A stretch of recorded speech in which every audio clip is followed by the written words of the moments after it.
Ah. There we go.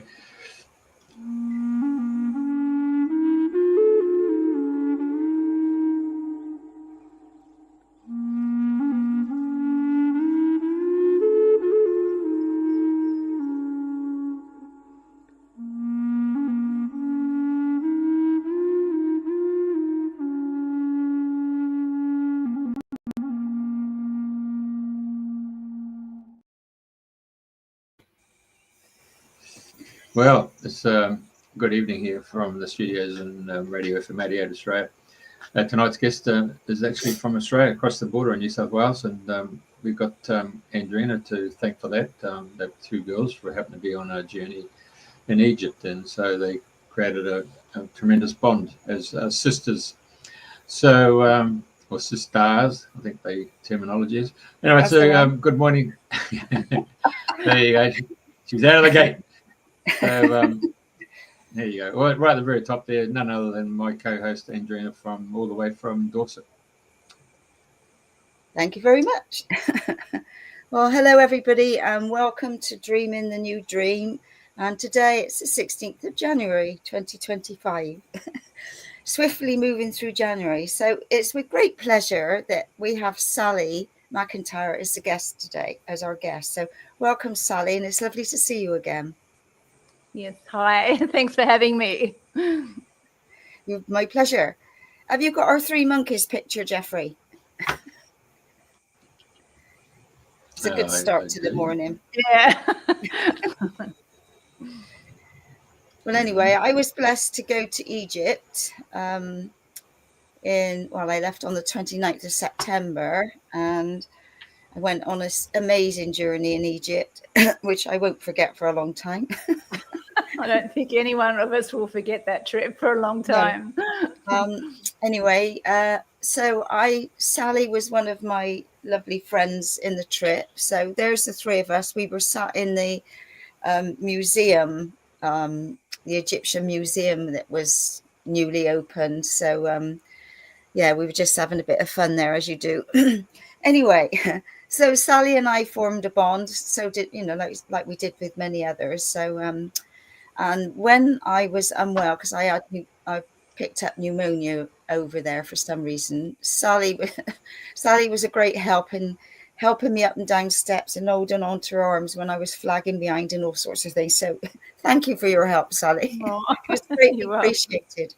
Anyway, without further ado, you're a lady of many talents, or mistress, should I say. And I know your title was Womb Medicine, Mystery, Mayhem. So I thought, well, that's an interesting title.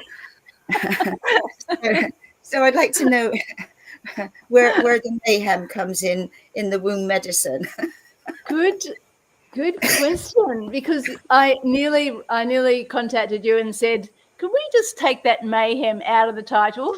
Because when I looked up what mayhem means, it means I was just thinking about mischief, but it can actually be quite. It kept on talking about violence, acts of violence, and then I'm thinking, well, because we do like the images of the feminine as being sweet and sugary and nice, but we also know that the feminine can be quite the other way, and that the womb really can cause mayhem in a woman's body. So even though I just didn't even mean to say that, somehow came through. So I'm really curious as to where this exploration of mayhem comes from, actually, because when I redid it in a newsletter I was writing, I put womb medicine, mystery, and magic, which is much more. Yeah, I think I prefer that one. Yeah, I know. So, we're all in for a bit of magic. But magic, anyway. Mayhem, it's all about the swing, isn't it? Yeah. Anyway, you can't have one without the other. Yeah, that's right. So, anyway, you live a very holistic way of life, and I know that you're a certified yoga teacher, childbirth educator, midwife. You've been with midwife. It's coming out midwife. Womb massage. What have I written down here? I can't read my own writing anyway. And Yoni Steam facilitator. So, and you're an author of womb medicine. So let's start at the beginning. You were obviously born in Australia, and you put in your bio that you were a rebellious one of a rebellious teenager. Yeah. So do you want to start from there? Okay, then. Because when I was writing that bio, and I'm thinking, because it's always about how do you explain yourself, where you've come from, what you've done, what your ego identifies with. And I'm turning 70 this year. You're only a babe. Pardon? You're only a babe. Which means I've lived 7 decades. So then I started to look back and think about the decades of my life, and that first 10 years is childhood. The next 10 years is when the rebellious teenager came in, quite young. And it was the first time I ever got a glimpse that there was another world outside the one that I grew up in, like a middle-class upbringing in Hobart, Tasmania. And I was so thrilled by the concept of a counterculture and another way of thinking, and all of the language back then, the alternate society and turning on, tuning in and dropping out. That to me, that was so thrilling. And I then decided I didn't want to finish school. I didn't want to, my parents obviously worked really hard to give me a private school education, and all I wanted to do was drop out and run away. And at one point, my girlfriend and I tried to run away. We got to Flinders Street Station before the parents found us and dragged us home again.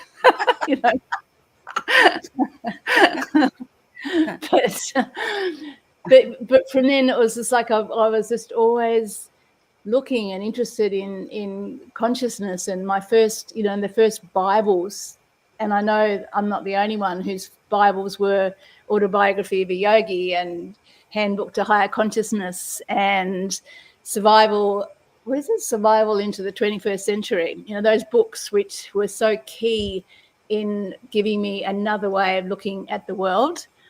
And I was always somehow drawn to being involved in birth. I don't even know where that came from, but it's been throughout all the decades from my 20s. This birth has, played very predominantly in there. And I'm pretty sure it was when I found a copy of a book which you might have heard of. It's called Birth Without Violence. And it's a book written about the birth from a baby's point of view, like a baby being born into, like bright lights and being whacked on the bum and from going from a really warm environment into bright lights, cold, strangers. And I was just horrified to my core by these images. And I didn't even know at the time, but it was like I made a vow and I said, my babies will never go through this. This was before I was even thinking about babies. And I started to work for a home birth doctor in Melbourne, Dr. John Stevenson, who was, he attended women at home with women who had agoraphobia.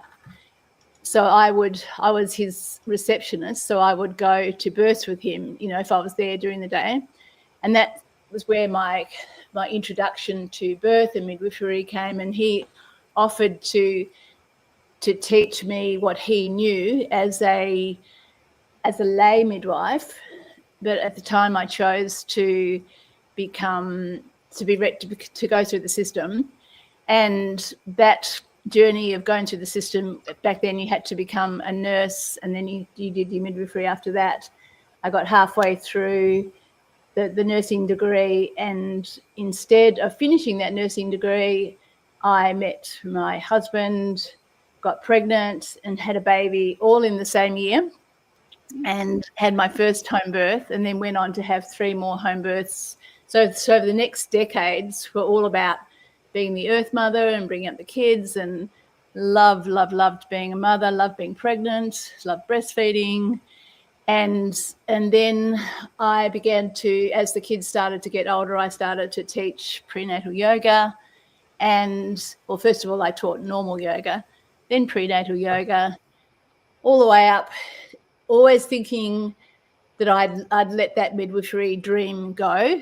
And the more decades went past, it was like, I've left it too late now.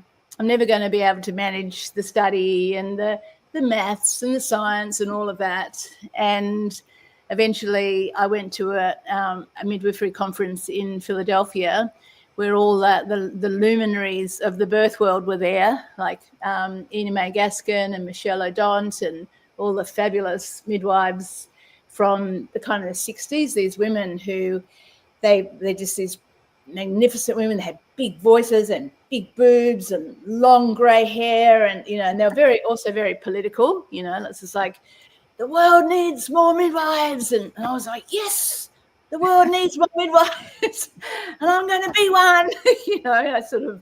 I kind of heard the call to arms and rallied, and so I went back to do my midwifery education in New Zealand when I was 52. And my mother told me I was going to be an old hag by the time I finished. Oh, lovely. So I did finish that midwifery degree. I don't know what decade we're up to now, and tried very hard to fit into the system without a whole lot of success, and have kind of moved out more into my own independent birth education now. We've got this beautiful centre in Murwillumbah where we have yoga classes and workshops and a lot of different facilities for pregnant women and postpartum women, also women trying to conceive. So it's and along the way, I missed out the decade when I was a womb massage practitioner. I learned from Rosita Arbigo and all the amazing women from that lineage about how to massage the womb. And Yoni Steaming was a part of that, and when I learnt about Yoni Steaming, I had never heard of it, and never ever heard of it. And I was absolutely gobsmacked that, how could I not know about this, with all the reading and involvement with women that I'd had. And I just, so anyway, and I like to learn. I'm a very avid student. So I set about to do the research and find out about Yoni Steaming, which is why I wrote my book. So I wrote this book in my own research and in my own looking to other countries and see where it's come from and why it went underground for so long. And then after the book came the cards. So I picked a card for myself before, and it was chamomile tea. All right. And then came the journal. So that about takes us up to, I don't know what decade we're up to now. Does that answer you? In a nutshell. Because I know I'd not heard of Yoni whatever. What was it called? Steaming. Steaming. And I think it was a good few years ago, and I spoke to somebody. She said, "Oh, you'd be good. It'd be good for you to do this Yoni Steaming." And so she gave me a link for Yoni pearls or something. But I never followed it through, and that was the first I'd ever heard about it. And really, I don't know how many people know about this, but it's not a widely known thing. I don't think people are becoming more aware of the yoni and steaming and different things, but I don't think earlier on it was widely known, was it? It wasn't known at all, because it's not like the kind of the circles I moved in were traditional. And understanding of it is that it went underground. It's a traditional women's practice that is not going to make anybody any money. Say no more. So it's definitely going to empower women who practice yoni steaming and the philosophy that surrounds it, if you like. So in that kind of era when women's knowledge and wisdom and of herbs and traditional midwifery, when that was all lost, yoni steaming was lost along with it. And my understanding, when the divine feminine made that awakening, that arising in 2012, was when all of this information and all these traditional grassroots practices came back into the light. And I'm sure in many countries women have always practiced, like the Western countries might not have known about it, but in those traditional countries they quite possibly would have just used it, kept on using it because it works, and they have nothing else. Like the person who I learned from, Rosita Arvigo, she would always say that women, if they presented with any kind of gynecological issue or womb problem or menstruation problem, they would be asked, well, have you done your yoni steam? It's like something that everyone did. And because of course, in that whole era of knowledge being lost and medicine taking over, a lot of those countries, they wanted to be like the Western people, So they thought their traditional practices were, which is such a shame. So, yeah, it is a shame. Very shameful. No. Yeah, excuse me. So,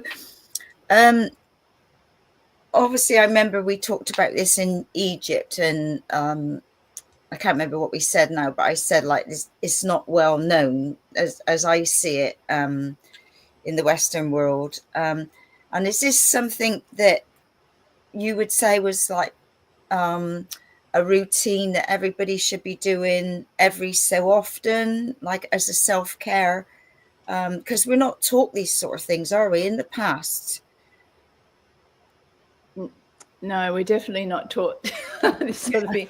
And I'd like to just say, because I think yoni steaming by itself it's not ever supposed to be a cure-all for all things, and if you establish it as part of a lifestyle and a way of being that honors your body, and because I've been around this for at least a decade now, and my understanding of it has shifted a little bit.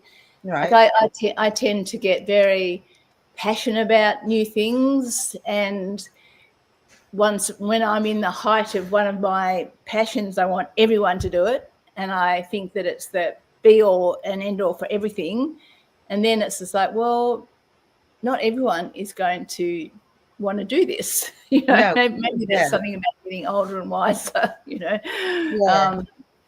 I think for women who have had, say, for example, menstrual problems, or they've had gynecological issues that Western medicine hasn't helped, and they are feeling a bit desperate, then yoni steaming is a very gentle, soothing, safe, if it's practiced correctly,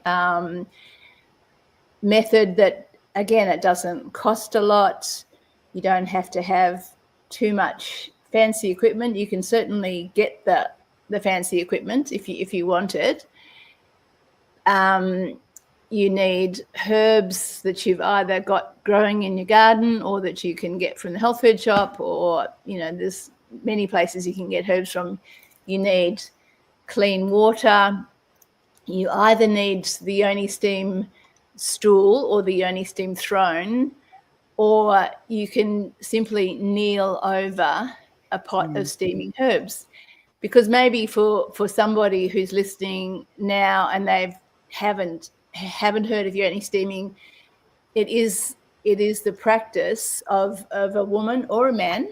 Men can do it, not nearly as much, Jeffrey, but we're dealing with Yoni Steaming, so we're talking about women right now.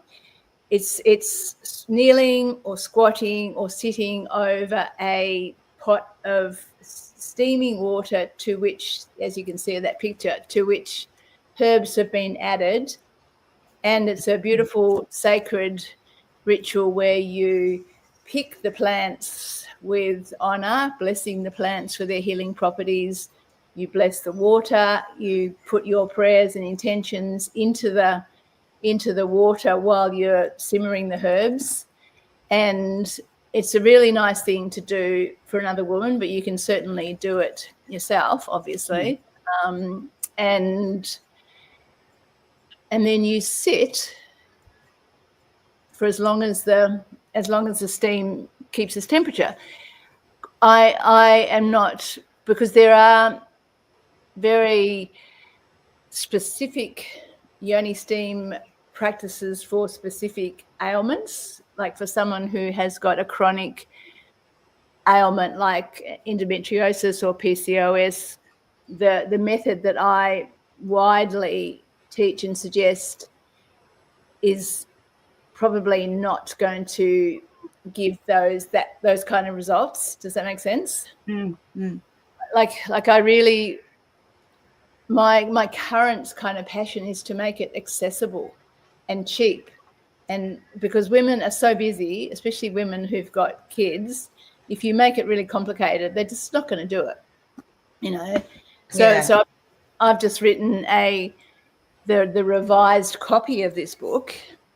You know, it's like this first book sold out, the first print run sold out. So we've now got the second copy coming, and in it I've put a whole lot more information about how to do it without your Yoni Steam throne, how to, as I said, kneel over the herbs, and also, like, if you don't have the herbs, just use steam. You know, like again, just really making it accessible so that women will do it.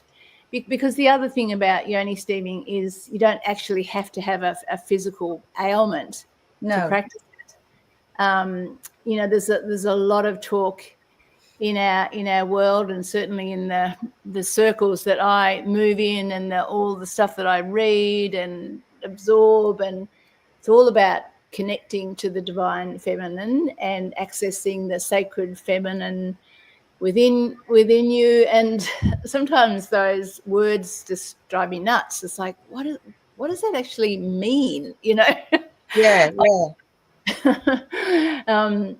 Because I was thinking about that today, and for me, what it means, and this is obviously only my take on it, today's take anyway, is that we've, you know, if we're in a female body, or I'm in a female body, and I chose to be a female in this lifetime, there is the masculine aspect of myself as well as the feminine aspect of myself. And there are particular qualities which universally are associated with the feminine, and that's receptive, nurturing, cooling. What else would be qualities of the feminine? You know, it's very much about looking after other people, giving, it being kind of inward, resting. Whereas my understanding of the masculine and it's like the yin yang. The yang is active and out there in the world and doing and conquering, and in our world, and I'm absolutely in this picture as well, I actually am quite yang a lot of the time, because I'm just out there doing, you know, always looking for the next thing. And I actually find it hard to be yin, to rest, to be quiet, So I think that's what a practice like Yoni steaming, and by the way, Yoni means sacred space in the Sanskrit language. Like Yoni steaming is also called vaginal steaming, pelvic steaming, V steaming, vajayjay steaming. There's a whole lot of other Another language. and obviously many other women as well like to use that word yoni because it means sacred space, and it also means the divine passage. So it's encompasses the womb, the uterine tubes, the cervix, the vagina, the vulva. It's like the whole womb space, really. So I think I can't remember where I was going with that. Oh yeah, the why I use the word yoni, and it's a way of, because I mean, to me, like this, I did not grow up knowing this stuff. No. I did not grow up honoring my womb or knowing that my menstrual cycle was something really powerful to be respected, to be honored, and to understand the different seasons of the menstrual cycle, to understand that every week I was different according to where I was at in my menstrual cycle, and we have this knowledge that we can use our menstrual cycle to manifest what we want in this world, because the womb, we have the physical womb, and then we have this incredible metaphysical aspect of the womb who is a creator. So, but not just the creator of babies, she's also the creator of all that inspiration and the ideas and the creative endeavors that we all, we all create, and every time we bleed, we have the opportunity to let go of what ideas, manifestations didn't work for the period cycle, and start again. So the day one of the menstrual cycle is your winter, and then you go through autumn, and then you go through spring, then summer, and then autumn, and it goes round and round and round. And that is such beautiful, powerful knowledge. And again, I certainly didn't know that when I was growing up. And I like to think of a whole lot of stuff that my mother never told me, because nobody told her either. No, we just didn't know this, and I have great empathy for that rebellious teenager, actually. Yeah. What about because I mentioned to you yoni pearls, I think it was.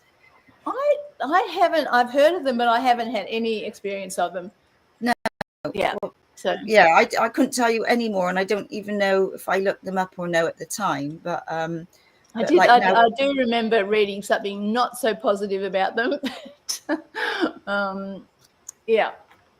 Yeah. No. Well, I would imagine they're like a suppository or something. That similar sort of. I got no idea, so I don't know what I'm talking about here. Yeah. But and that's. I mean,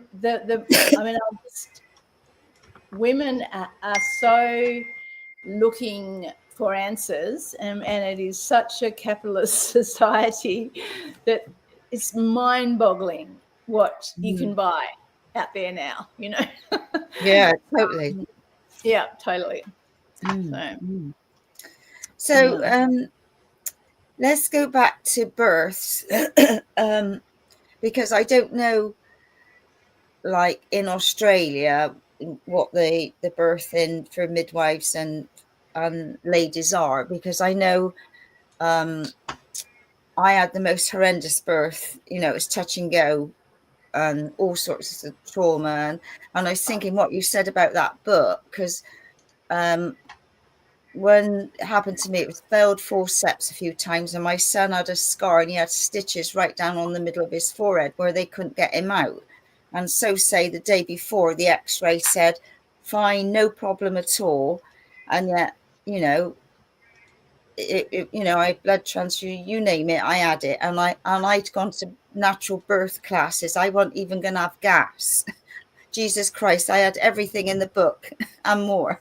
So looking at that, they still lay women, or that I'm aware of, when you see pictures or movies or whatever, laying on their backs. They don't have them standing up, the natural force of gravity. What is it like in Australia? Have they moved on at all in any way, shape or form, or are we still in the dark ages? Totally, we've moved on from there. Like the only time often you see women lying on their backs to have a baby is on the movies. Like, it still amazes me how women are still depicted, or if in a hospital setting they have a need to have an epidural and they're lying on their back because that's how you need to be. You can be supported upright, but active birth is pretty much, I'd like to say, encouraged, standard. Women themselves want to stand up, they want to move, they understand that if they want to be in charge of their birth, they can't be lying on their back, because they're actually going against gravity when they're lying on their back. And so I think we definitely have moved on, and I think we're at a point where the birth is become very medicalized, and we have a choice whether we choose to go with that system or whether we choose a more natural way of being in your own surroundings with the people you love around you. And because obviously I had all my 4 babies at home, and many, certainly in the area where I live, there are a lot of home births. There's a lot of free births in this area. And I don't know, this is such a big topic. It's such a huge topic. The community that I'm a part of, and particularly the birth community, this year we will have the 4th, it's called the Birth Wellness Festival, that we have put on as a way of educating women to give them options for birth, with that classic, you don't know what you don't know until someone shows you or explains it to you. And I'm really, really clear, those days of me saying that system is bad, and this system is good, hopefully are behind me. I think it's about choice. And if you give a woman and her family all of the information, and she understands the physiology of birth, which is a very beautiful, mysterious, fragile procedure that operates really well when a woman is calm and when she's undisturbed, when she's unobserved, when she feels safe in her own body with the people around you. And we're talking about a normal, healthy woman. But not everyone is going to choose that. No. And we've gone to hopefully great lengths with our festival to not, the system's bad, obstetricians are bad, because that conversation certainly does exist, a lot. And our take on it is doctors and obstetricians are amazing at what they do, and when we need them to save lives of mothers and babies. But for the most part, birth is a normal event in a healthy woman's reproductive life. She actually doesn't need other people to help her. And we have been, as women, we've been conditioned to think that we can't birth, so therefore we need someone to help us. Or again, it's such a big kind of psychological topic, and it's all woven in. That loss of power and that loss of understanding one's body and that loss of trusting one's body and trusting oneself to know what's best for you. And that includes whether you're going to have your baby in the hospital, or you're going to have your baby at home, or whether you're going to do a Yoni steam, or whether you're going to do yoga, or whatever it is. Everyone's journey is so unique, and who are we to say what is better, or what is good, or what is right? But women, they really, we share stories, and certainly where I live in this area of Northern Rivers, we have such a beautiful community, and we have many of the towns have women's circles, and women come together to share space, to drink cups of tea or cacao or plant medicine or whatever it is, and share stories. And this is such a beautiful way for us to, and because we've all, this sounds kind of heavy, but I believe that as our journey through life in this body, we all have damage, and we're all wounded, and we all have to unpack all of the things that have happened to us, and let go of the trauma, and find out who the real person is behind all of the conditioning, and who everyone else told you they thought you should be, or that. I mean, it's obviously, that's the lifetime's journey, isn't it? Well, isn't it just? and it's not like it ever stops either. Yeah. What about, so when ladies are about to give birth or before, and is the steaming part of a package to say, this is good, this is certainly help before you have the birth? Yes, it is, and this is pretty new, certainly in my understanding, in my own education, because when I learned about Yoni steaming, we were told, do not steam when you're pregnant. That was like the absolute contraindication, And so when I heard about people starting to use steaming for labour preparation, I was like, oh my God, and I felt personally really a little bit, I don't know if threaten's the right word, but it's like, oh my God, if I start teaching women this and something happens to them, what's going to happen? And I was really nervous, and until I did my own reading and research, and I actually pulled myself up and said, so what actually are you afraid of happening? Like when you steam to prepare for birth, it's very mild steam. And it's never done as a promise that it's going to bring birth on. It's never suggested that it's going to make you have the most wonderful orgasmic birth, that you could possibly have. It's a tool, and it's actually it's not rocket science. Like Yoni steaming increases circulation. It produces lubrication, so it's nourishing the tissues of the yoni, and it's relaxing the mama to be. So if a woman is, and so the, what's the word, the caveat, is that a word, when a woman steams from 38 weeks pregnant onwards, so she doesn't steam up until 38 weeks. When the baby is fully formed and able to survive in the womb, outside of the womb, then steaming is deemed to be safe. And so a woman who is looking at induction, because in our present society in Australia, 1 in 3 women are induced, and once they get to 41 weeks and 6 days in our present system, they will be offered a medical induction.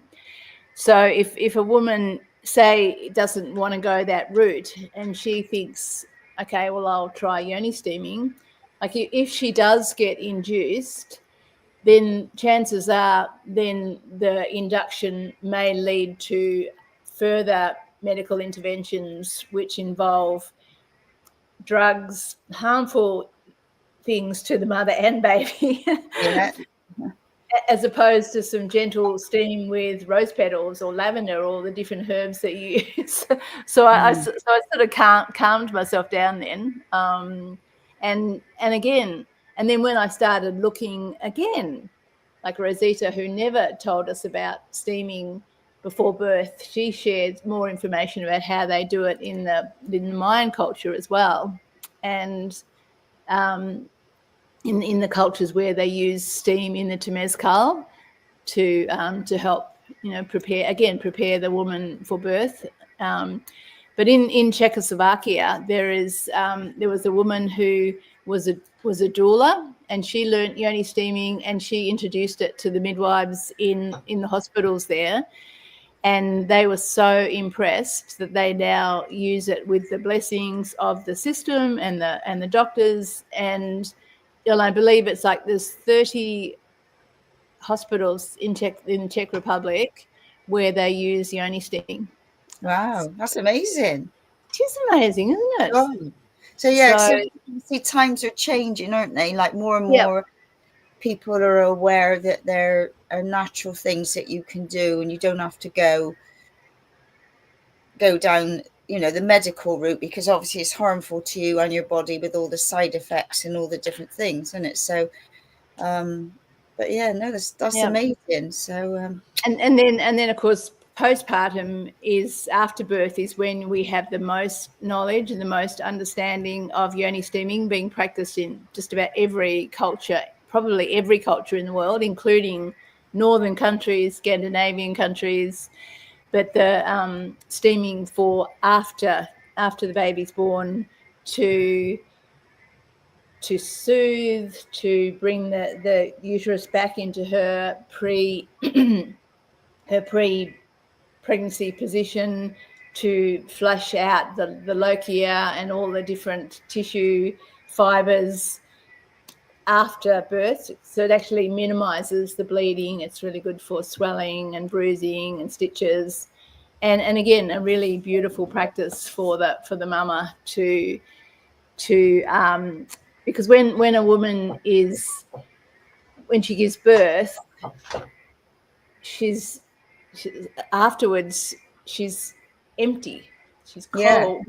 She's been through this incredible amazing and sometimes terribly traumatic and painful birth, and women are sometimes shattered, sometimes blissful and shattered, or I'm kind of choosing my words here because of course.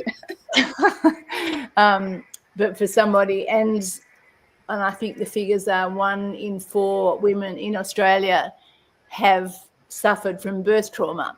So that's another kind of statistic which is really alarming when it comes to birth and birth choices. And so the Yoni steaming is a way to bring the mama back into herself, to bring the pieces of her, even in the most amazing birth. Like the Maya people say that the woman journeys to the stars to bring her baby in.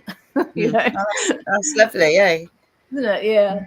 So she has to come back. Yeah, see, there's Ishchal.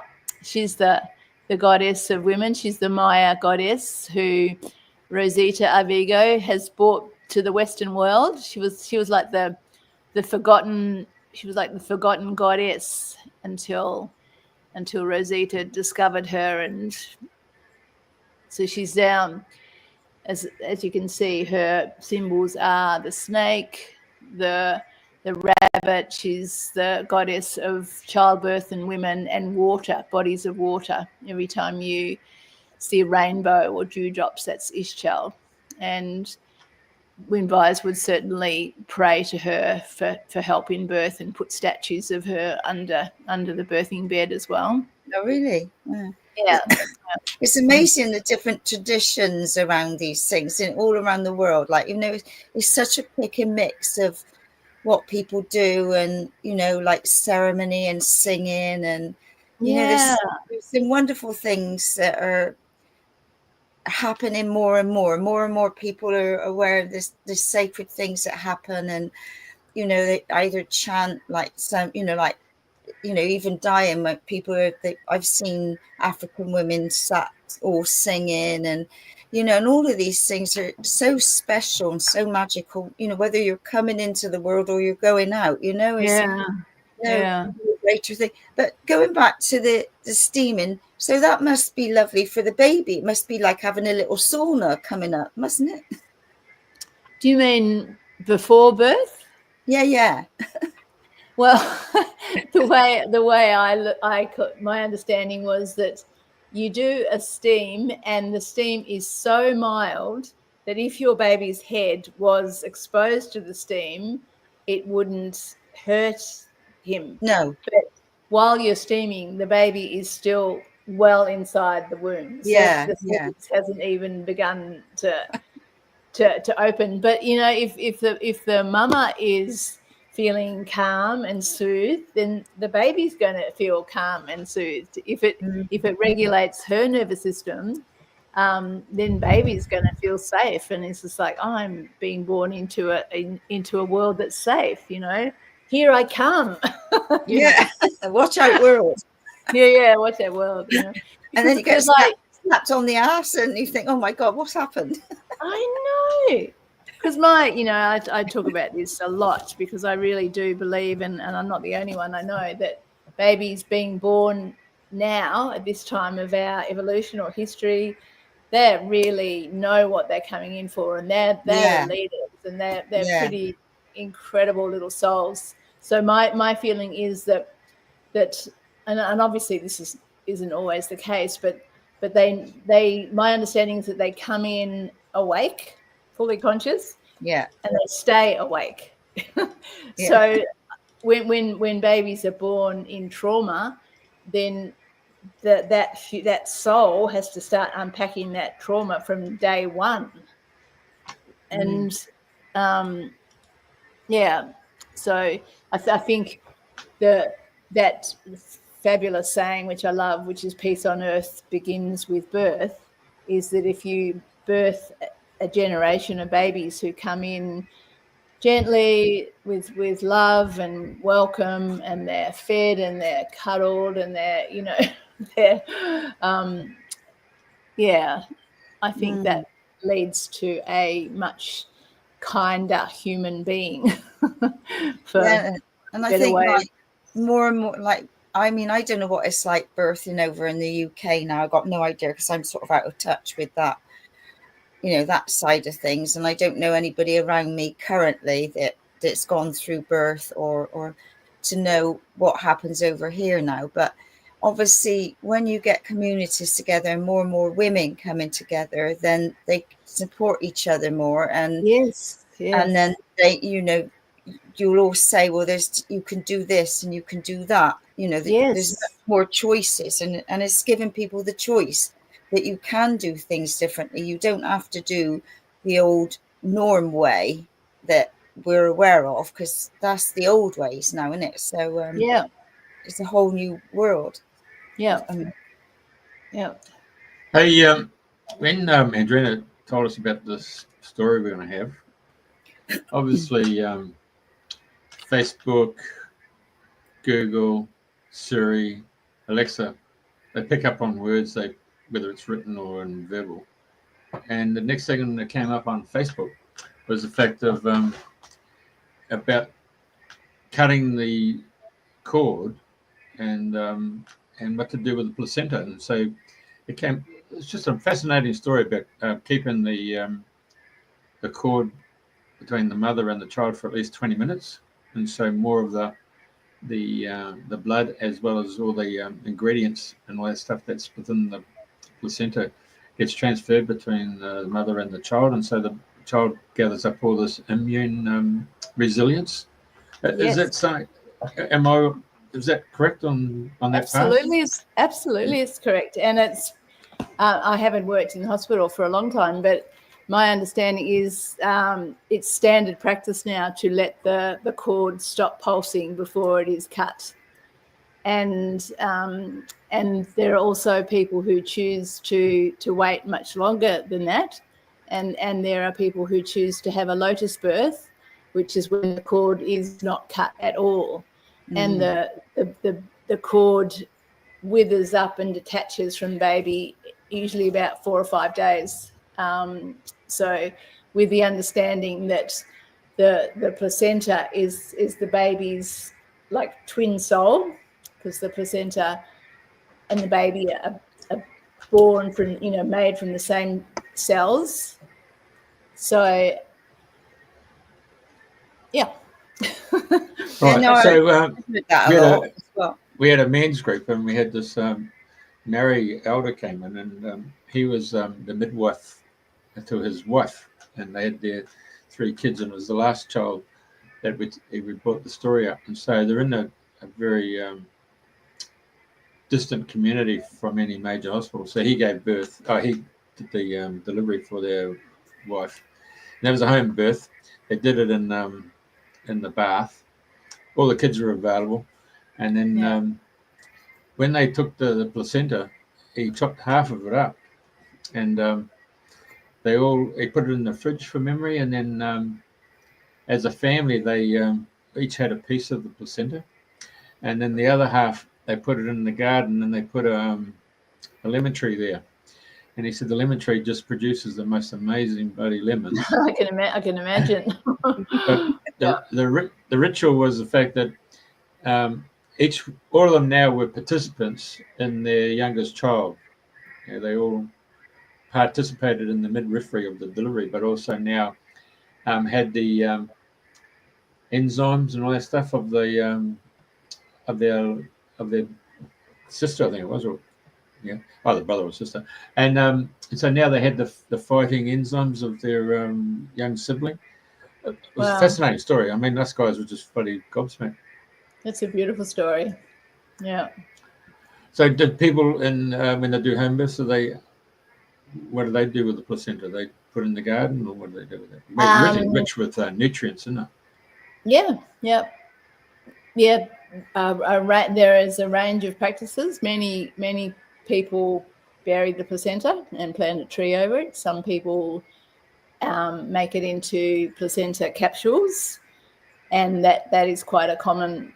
I don't know if it's common, but it's a well-known practice around here, certainly, where the placenta is taken by somebody who this is what they do. They freeze dry the placenta, dehydrate it, and grind it up into a powder, which is then put into capsules and delivered back to the mother, like in a really quick turnover. It's like within 36 hours. And the mother takes the placenta capsules as a way of balancing out her hormones, and to help with that kind of drop of hormones that happens on day 4 after she's given birth. And the idea is that you can keep these placenta capsules all the way through to menopause, to help you with that transition from one phase of life into another. So, and then other people eat a little piece of it, like the story you told, and and you've probably heard the stories of people making spaghetti bolognese out of the placenta, or your mind boggles. Making placenta smoothies so that you disguise the taste of the placenta. So, but it's done in the theme of honouring the placenta and honouring it as a source of life force and sustenance. And sure. So. Now, I was in the meat industry for years, and sometimes the farmers would send in cows that were actually pregnant.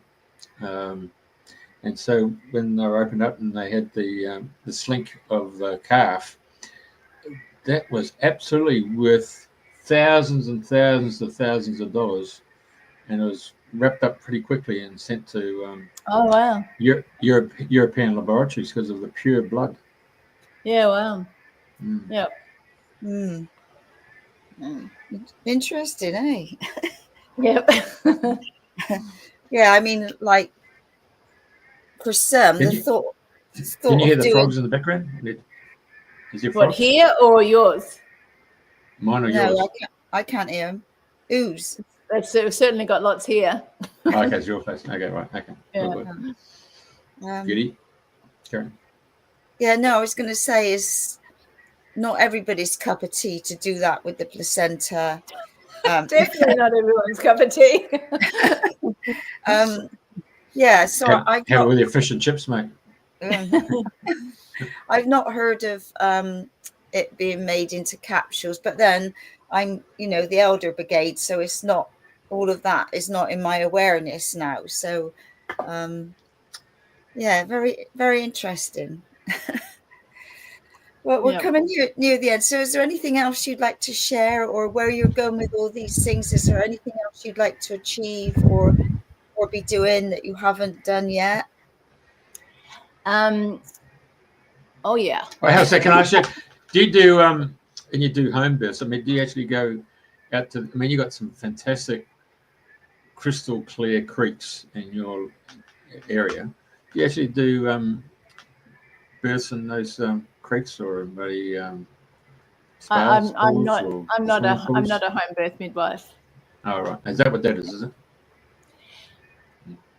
This is a long conversation that would take us off on quite a tangent, Jeffrey. So I don't know. I'll live with you, Andrena. Yeah. All right. Or maybe we'll savor that for another time. Obviously, I'm not aware of anybody doing it in any of the waters over here, but yeah. So who knows? But obviously, you've got the sunshine and you've got clearer waters, and so all these little things make quite a difference, eh? Yeah, they used, or I don't know if they still do, birth in the Black Sea in Russia. Right. There's a beautiful video about women birthing in the warm seawater with dolphins around them. It's very stunning. But back to what I would like to do. I would like to, in this next decade, write more, speak more. I'm coming to London in May to the Mind Body Spirit Festival. So look forward to seeing you then. Definitely. Yeah, I've got a book, the Womb Medicine, the Birth Edition book, which is just kind of waiting to fly out into the world. And I'm also working on online presentations at the moment as well. So, yeah. Well, fabulous. So, yeah, no, I've really enjoyed. Oh, yeah. So, did you want to just share? I thought people would be interested in that because everyone loves Miriam. So we did a Yoni Steam workshop with Miriam as part of her documentary, Impossibly Australian. She came to our retreat centre, and we shared the wisdom of the Yoni with her, and she was very, very receptive and moved. And if anyone has seen that show, it's quite amusing and heartfelt, actually. Have you seen it, Jeffrey? What was the show? It's called Impossibly Australian. Right. It's a documentary where she features different parts of Australia, and she's always interviewing Australian people to see what they're up to, and so. Is that on free to air, or is that on a streaming service? I think it is now, or certainly it was on Netflix or ABC iView. You can certainly get on there. Yeah, but maybe Netflix. Yeah. So, yeah. Oh, right. Well, it's been an absolute delight to see you. Likewise. So, somebody's written. Hang on. Oh, look, I was going to say, I'll vouch for the placenta having very magic properties. Oh, that's beautiful. Yeah. And I think Carol. No. I got a bar up at the bottom. I can't read all the writing. I can't get rid of this. What does it say? Look at that. I love Oh, that. yeah. The word uterus forms the basis of the word utter, to speak. Wow, I did not know that. Well, there you go. You learn something every Fabulous. day. I love that. Oh my God, we could do a whole podcast on that, on speaking to the womb and listening to the womb, and yeah. Well, we certainly got food for thought for future podcasts, eh? Yeah. Well, it's lovely to see you, and honestly, I've really enjoyed this. I've learned Likewise. things that I've not experienced or known about before. Just so much content in there, and like for people tuning in or listening in afterwards, there's plenty of food for thought. And the word woman is really woman. Yeah, right. Anyway, so thank you, everybody. Thank you, Sally. It's been an absolute Thanks, joy. Andrena. Thanks, Jeffrey. I'll see you in May. And yes, look forward to it. Thank you, Jeffrey. And thank you, everybody, for tuning in this week. And same time, same place next week. Okay. Bye-bye.